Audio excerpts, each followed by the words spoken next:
We got the posture of our vehicle. Basically it's not leaning. If it was, it'd be due to a suspension problem or a flat tire. We're going to look underneath our vehicle right now for any leaks or puddles.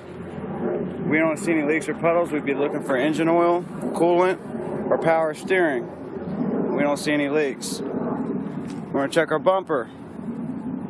Our bumper's not cracked, bent, or broken. All bolts are present and secured to the vehicle. I'm going to check both my headlights. They're clear in color, not cracked, chipped, or broken, clean, no condensation. All screws are present. Whenever you see the screws, you want to make sure you mention those. If you don't see any screws in them, then you can kind of get by without it. Now this is where I like to save a little bit of time, certain things like this. I'm checking my turn signals, my 3 ID lights at the top, and my clearance lights on both sides of the bus. They're all amber in color. None of them are cracked, chipped, or broken. They're all clean, no condensation, and all screws and hardware are present. I'm going to check my windshield wiper arms. Okay, they're not cracked, bent, or broken. Properly mounted and secured to the vehicle. On a tractor, you may check this a little differently. I like to go ahead and get this done on the bus here. My rubber on the wipers are not cracked, dry rotted, or broken, and it has a proper tension against the windshield. Now, of course, in the end cab, we'll have to check the windshield washer fluid and that the wipers are functionable. Check my windshield at this time. It's clean. It's not cracked, chipped, or broken. No illegal stickers, and the inspection is current and up to date. And the outside weather stripping is not cracked or dry rotted. And I'll check for evidence of leaks during the in-cab inspection on the inside. Now at this point, we're going to go ahead and pop these little doors here. If you look down here, you can see the, well, it's kind of dark, but the power steering reservoir. The reservoir is not cracked, bent, or broken. It's not cracked, bent, or broken. All bolts are present. I see no evidence of leaks. And I'll check the level on this daily through the dipstick here. If it's low, I'd also wide remove this cap here and refill here. And you want to check that daily. My power steering hose down here is not cracked, dry rotted, or broken. My fittings are tight and I don't see any evidence of leaks. Okay, from here you can go to the other door, left side of the vehicle. Right here's my coolant reservoir. It's not cracked, bent, or broken. I don't see any evidence of leaks, and it's filled to the proper level. I know that by checking the sight glass. If not equipped, I wait for the engine to cool. I can remove the cap and check the level that way. You can also refill here. Remember, do not remove the cap on your test. It's very important you don't do that. You just talk about it. Check my coolant reservoir hose. It's not cracked, dry rotted, or broken. The fittings are tight. I don't see any evidence of leaks from the hose nor the reservoir. Okay, we can go ahead and shut that.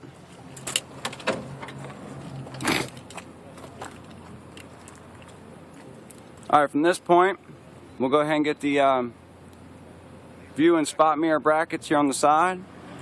You want to make sure you point, touch, or grab each part. I'm going to point at these, not cracked, bent, or broken. All bolts are present. My view and spot mirror are both clean, and they're not cracked or chipped. Okay, now from this point, depending if you're Maryland or VA, you may want to go a different direction if you're Maryland. Keep in mind, Maryland DC students, you're going to have to speak about your steering linkage, and you got to kind of visualize. You have your steering wheel up here, steering shaft, universal joint, your pitman arm, and steering gearbox to be in this location. Your drag link would then come across, and you see your steering knuckle, steering arm, tie rod, and all that would be in this area here. You'd have to kind of know that by heart, unfortunately for you Maryland DC guys. VA people, we don't have to worry about that. So we're going to move around to the, we're going to move around to the other side of the vehicle. Okay. Now, once I come around to this side, I've always been a big fan of just getting this door out of the way. It opens and closes properly. It's not, the hinges are not sticking or binding, and the door shuts flush. Okay? I don't do the steps until I walk inside, so we're going to keep moving down. Check my reflector. It's amber in color, not cracked, chipped, or broken. All screws, hardware present. Again, it's amber in color and it's clean. I want to check my hub oil seal. It's not cracked, bent, or broken. All bolts are present, filled to the proper level. It's not leaking. And I would check the level on this daily. My lug nuts, all are present. I see no rust or shiny metal to indicate looseness. I'm going to check my rim and my brake drum. See your rim right here, your brake drum, look through the peephole. Not cracked, bent, or broken. No illegal holes or unauthorized welds. There's going to be a metal valve stem and metal cap. Up, down here at the bottom. It's not cracked, bent, or broken. The valve and the cap's not cracked, bent, or broken. I hear no leaks, and I'll check my tire pressure daily with a tire gauge or a rubber mallet. Okay, from here I'm going to check my outer, upper, inner wall of my tires. Front tires, no abrasions, bulges, or cuts. These can be no less than 4/32 of an inch of tread depth in the major grooves. And these up front cannot be mismatched, recapped, retread, or regrooved. Now, VA students, you get a huge break on this. From this point, all you got to do is say, lean on into your wheel well and say, I'm checking my air brakes and my suspension. I hear no leaks, and you get to move on down. Okay? Maryland, DC is a little different. You're going to have to know your suspension, front, rear leaf springs, leaf spring mounts, your leaf springs, your U-bolt anchor plate, shackle, clamps, shock absorber, everything that's up under there, air tanks and all that good stuff. And if you don't have the pre-trip, ask one of the instructors, they'll get one for you. Alright, I'm going to check my fuel cap right here. If I were to remove it, I check to see that the rubber O-ring is present or the rubber grommet is present, both are susceptible. And it's not cracked, dry rotted, or broken. I don't see any evidence of leaks. Now, I've always been a big fan of checking underneath the vehicle, whether it's on your paper or not. I've always done this no matter what vehicle I'm inspecting for the DMV or motor vehicles. I'm going to look underneath the vehicle for any leaks, fuel leaks, any puddles leaking from the fuel tank. And I don't see any. There's another reflector. This is amber in color. The smart thing would have been to tie these two in together.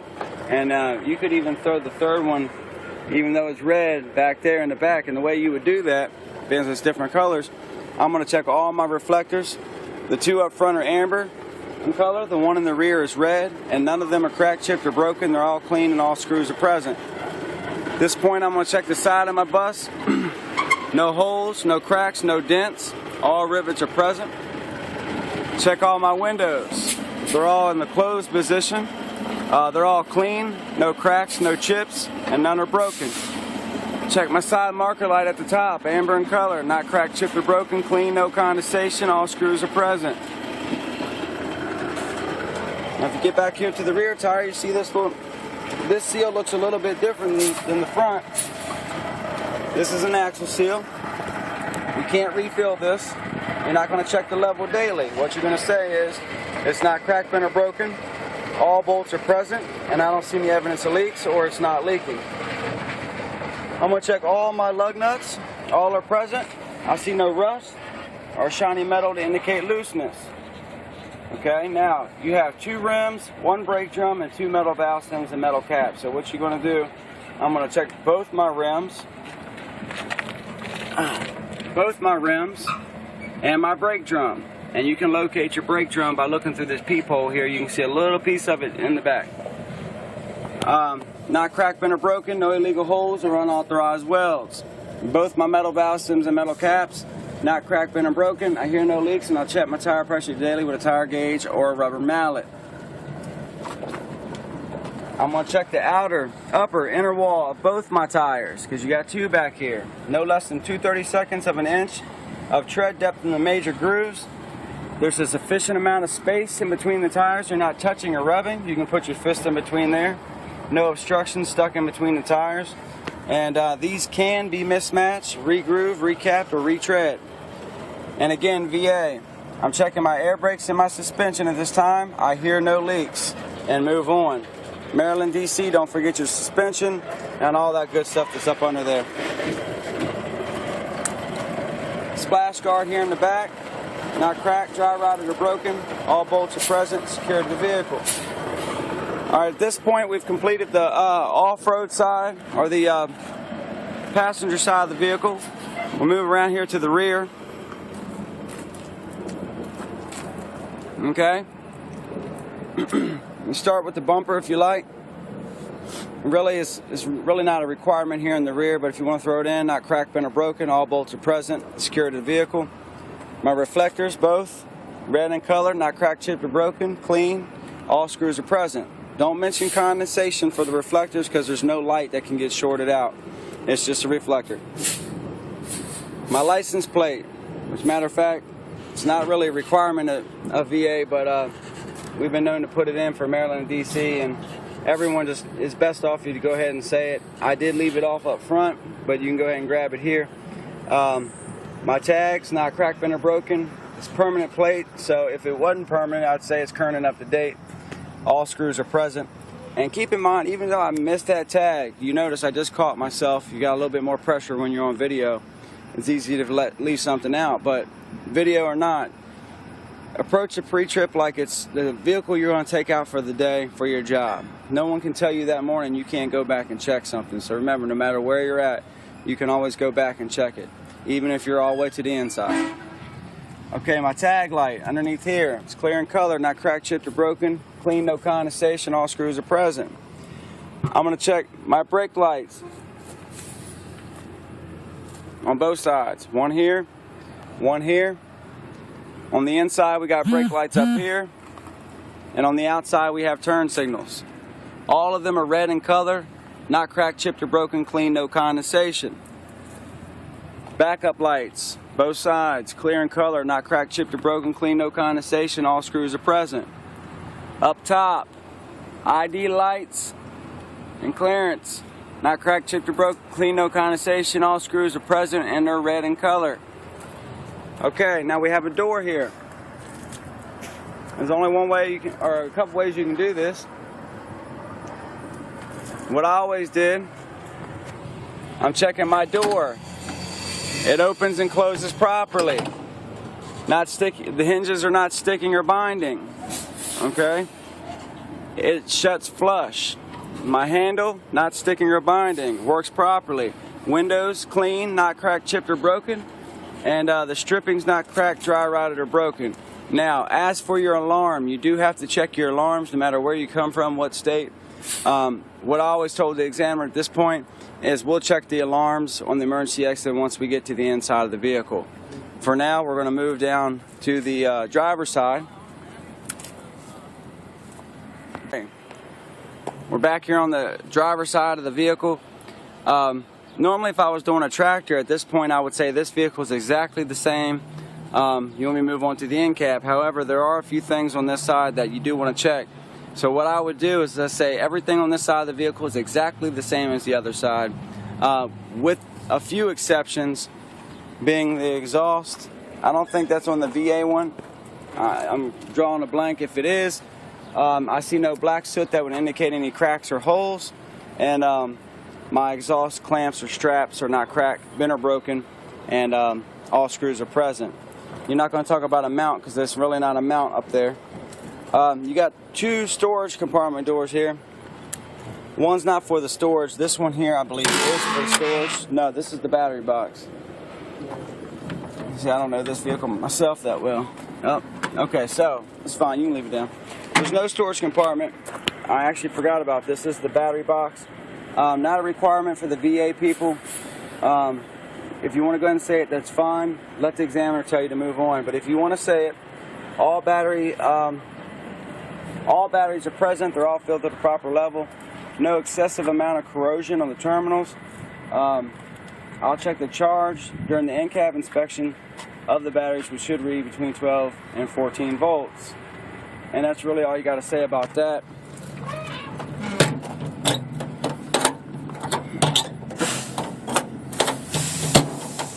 I might be able to get this door shut. That's good enough. I'll come back to it. Anyway, this pretty much wraps up the outside. So at this point, now remember, we should have checked the function of our lights at the very beginning of this pre-trip, okay? This is just a recording. Everyone knows they're supposed to check their lights. Once you get to the in-cab, you're just checking your light indicators. You actually have to check the function of your lights, that they actually turn on and they work. So in the very beginning, so you know you're starting off with a positive, ask the examiner, Mr. or Miss Examiner, would you mind to help me or assist me with checking my lights? As I was saying, you want to check your lights, you want to check the actual function of your lights, okay? So say, Mr. or Miss Examiner, would you mind to assist me with checking my lights? At this point, if they say yes, you'll climb on the inside. You don't need to turn the key on unless you're trying to do the backup lights. Headlights, high beams, left turn, right turn, your four-way flashers. Okay? Now if you get in, and of course the top kind of goes without saying, when you cut your headlights on, they'll turn on automatically.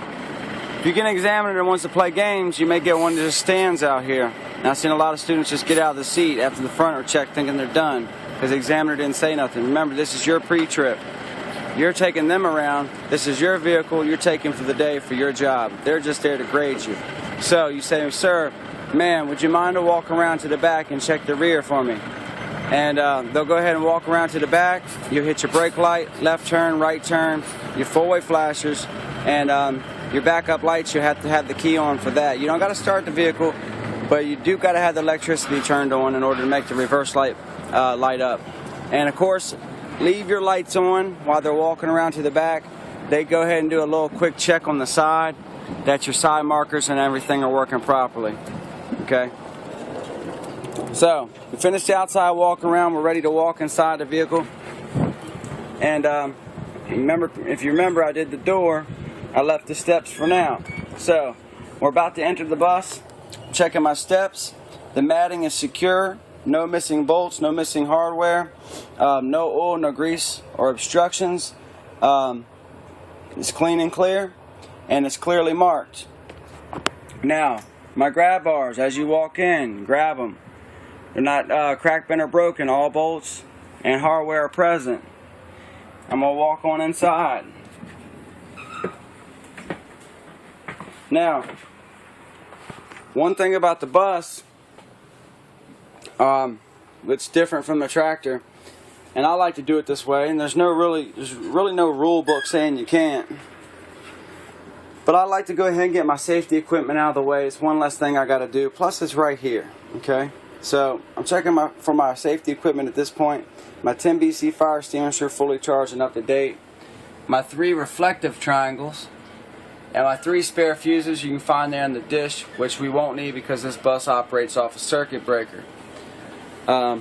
Which is not entirely true, but that's all DMV needs to hear. So, anyway, from this point, we can go ahead and check our engine, or you can go straight to the back.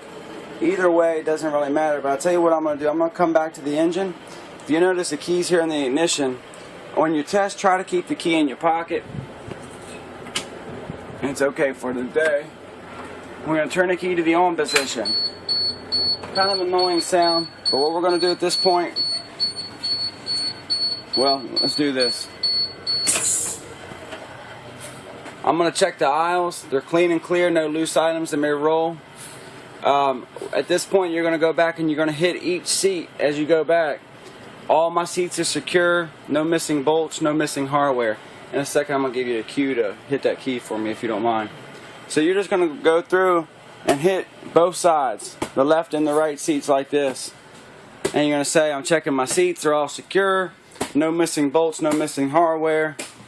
And you're going to come back here to your emergency exit, which is why you need the key to be in the on position. If you'd hit that for me, thanks.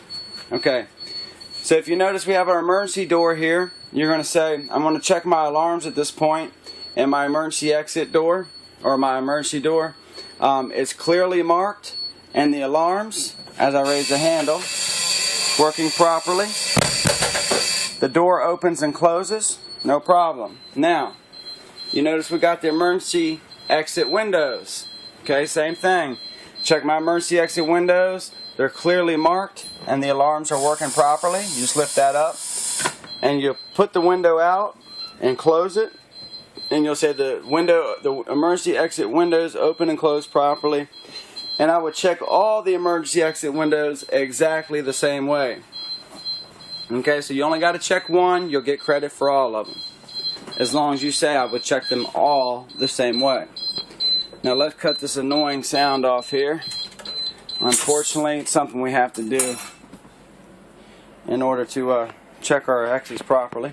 But anyways, this bus is a little different. It can throw you for a loop if you don't have some type of an order or some type of strategy or game plan on how you're going to come at this thing when it comes to do the engine or where you're going to do it. It can definitely mess you up with the reservoirs outside and you know, a few parts here you can't see. So we're going to end up pointing into a general area of where something may be located.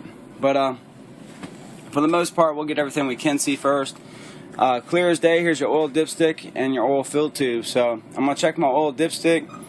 You'd pull that dipstick out, wipe it clean, reinsert it, pull it back out and check the level. If it's low, you refill here in the oil fill tube. I don't see any evidence of leaks, and they're not cracked, bent, or broken. Alright, at this point, I see my air intake hoses up top here. I don't think that's a requirement for VA, but if you want to throw them in, air intake hoses, the metal portion is not cracked, bent, or broken. The rubber's not cracked, dry rotted, or broken here. And the fittings are all tight. My alternator. Your alternator you can see right there. Okay? It's not cracked, bent, or broken. All bolts are present. The wires are not burnt, cut, or frayed. And this is belt driven. And of course the belt is not cracked, dry rotted, or broken. When I push in the center of the belt, no more than 1/4 inch of play for VA and 3/4 for Maryland or DC. Your water pump. The second main component. 3 main components. You got your alternator, your water pump, and your air compressor. 3 main things you cannot forget in the engine compartment. So we got our alternator. Your water pump's going to be up here behind the fan. You can just point there in the block somewhere. It's not cracked, bent, or broken. All bolts are present. It's not, or it doesn't show any evidence of leaks. And that's going to be gear driven. If it wasn't gear driven, you'd say I checked my, excuse me, got a little tongue tied there. You'd say if it was belt driven, I checked the tension on the belt, which should be no more than 1/4 inch of play, no more than 3/4 for Maryland or DC, and it's not cracked, dry rotted, or broken. Okay. Now our air compressor, you can't see it. It's going to be on the left side, closer to the steering wheel, and you can say I'm checking my air compressor and air compressor governor. It's not cracked, bent, or broken. All bolts are present. I hear no leaks. My air compressor governor kicks in at 100 psi and tells the compressor to stop pumping air at around 120, 125 psi. And the hoses are not cracked, dry rotted, or broken, and I don't hear any leaks. Okay, and this also is gear driven. If it was belt driven, then you say the same thing you did for the water pump. That you check the tension of the belt, which is not cracked, dry rotted, or broken. No more than 1/4 inch when I push in the center. No more than 3/4 for Maryland and DC. Now, of course, a Virginia student does not have to sit up here and say 1/4 inch of tension from VA and 3/4 for Maryland and DC. I'm simply just saying that for every state, okay, and for the district. Your radiator hoses. You can look down this little area down here. I can see one of them. I believe that's the upper one. It's not cracked, dry rotted, or broken. My fittings are tight, and I don't see any evidence of leaks. You do that for the lower radiator hose, and if you want to throw them both in together, that's fine as well. Just make sure you can spot the location. It's going to be too hard for me to show you on camera, but that's all you need to say about it. Okay, you have a transmission dipstick here as well. Okay, my transmission dipstick, it's not cracked, bent, or broken. I don't see any evidence of leaks. Same as oil, I pull it out, wipe it clean, reinsert, pull it back out and check the level. And if it was low, you can refill in the same location as well. Okay. Alright, now basically this concludes the entire walk around of the bus. Pre-trip inspection, the inside, and then of course we got to do the air brake integrity test and the in cab here, which is not too difficult. Just stay tuned. Alright, now we're on to the in-cab inspection on the bus here, and just like the tractor, I've always liked to break the in-cab down in a few different sections. First, I like to do everything with the vehicle off. Second, what we can do with it running, and then third, the air brake integrity test. So I'm going to start here with my seatbelt, and the engine's off. Seatbelt's not cut, torn, or frayed. Seatbelt latch not sticking or binding. Seats adjusted properly. I have no loose items that may roll under my pedals. My brake pedal's not sticking or binding. My accelerator pedal's not sticking or binding. And my mirrors, I have the proper view of the end of my bus, and they're adjusted fine. They look good. Okay, so after you check that, really only a few things you could do, but to be honest with you, I like to go ahead and start it up from this point, at least for the bus. Just remember, when you start it up, the very first thing, and it may throw some of you off, but you still got to check that oil pressure gauge first. And that's one thing I didn't like. I like to go from left to right. You just have to get some type of order, but make sure this oil pressure gauge is first. So I'm going to go ahead and start the vehicle. Okay.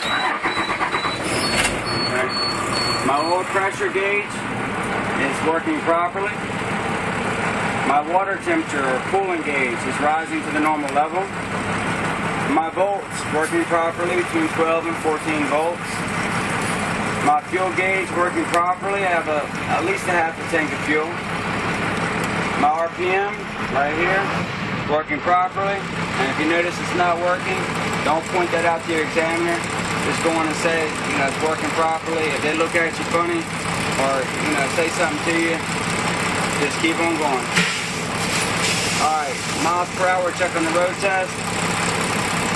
And then you got your air gauge right over here, which is working properly, reading between 100 and 125 psi. So at this point, we already checked our wipers on the outside. You want to check your windshield washer fluid. You push in the button, it's going to spray some water out.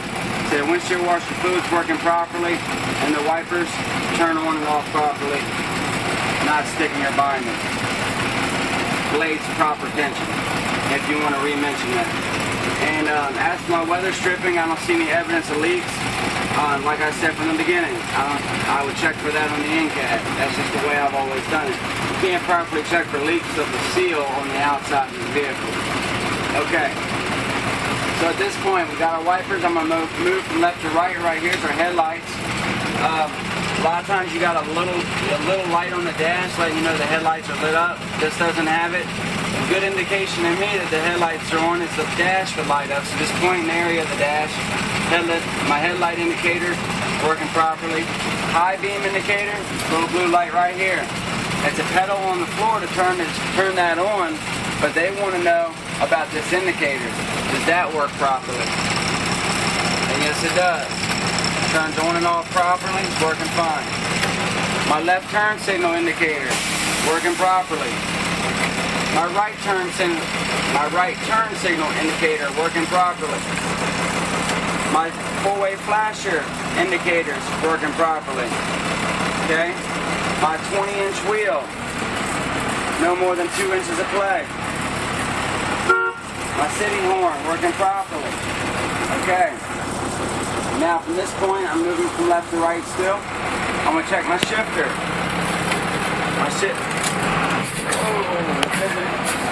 No chalk on the back wheel. Anyway, reverse, neutral, that's why. Drive, 3, 2, and 1.